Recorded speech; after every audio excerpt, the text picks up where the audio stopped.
Hi folks, how's it going? The days are rattling by at the moment, and no sooner have I done one video and posted as have to sit down and do another one, which is okay, but um, sometimes not entirely easy to know what I'm going to talk about, and I do tend to come on these things and just do it off the top of my head. So what have I been doing this week? Well, redoing my funnel for the Affiliate Marketers Playbook, and I've completed a free product. Then done a bit of training for the bridge page, which is great. Completed writing up the funnel. Done a blog post as the first ingredient of my cold ad. And later today I will put together my cold ad completely and then start working on the warm ad. So it's taken me about a week to get this done, which is great. And but it's still too much time, really. When somebody sort of puts the skids under you, you don't really have a clue how long it's going to take, and when you're going to get the next set of ads out, so that people can carry on being directed towards the Affiliate Marketers Playbook. So, yes, this has taken a week. It's sort of a few days too many, but I couldn't have done it any quicker. And it leads me to my next point, really, which is that we can never work out how long things are going to take.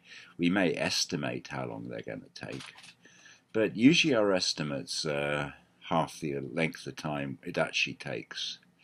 And so I guess, I probably estimated 3 days to get this revamped funnel out, and actually it's sort of more like 8 days. So, such is life. One can't plan for all this, but it has taken a while, but it's been worthwhile, and it's certainly been a test of my ability to put things out, and um, shown me actually I'm not quite as bad as I was. I suck a little bit less than the last time I did all this, when I sucked a little bit less than the time before. And gradually one sucks a little bit less the whole time. And one can still suck, but be quite good at the same time. Rome wasn't built overnight. One has to remember that at every turn. Rome took place over a few centuries. So, I might get impatient about progress here, but it's just a drop in the ocean compared to the overall effect of all this stuff. Just like doing these videos, Russell Brunson says that, the first load of podcasts or videos, you're not going to have anybody listening, you're not going to have anybody watching. You're just doing that for the gaining of experience, and I feel that's very much the case, because I'm gaining an experience the whole time. I'm becoming more conversant in doing these things off the top of my head, and getting a better flow going. So, yeah, something's working. I'm getting more confident with it, which is the main key, getting one's confidence up and knowing that one can do these things, rather than, well, maybe if I'm lucky, I'll just about manage it. And so, every little bit helps. Every little bit of progress adds to the eventual outcome. That is, what we've been taught to think anyway, and it turns out it's pretty much true. Dean Holland gave a video talk the other day about confidence, and he said, well, the reason why people don't make it as opposed to those who do is this one factor: they're confident of doing it. The people who he's fearful of not making it are the ones who hope to make it. They think maybe they'll make it, but they hope to make it.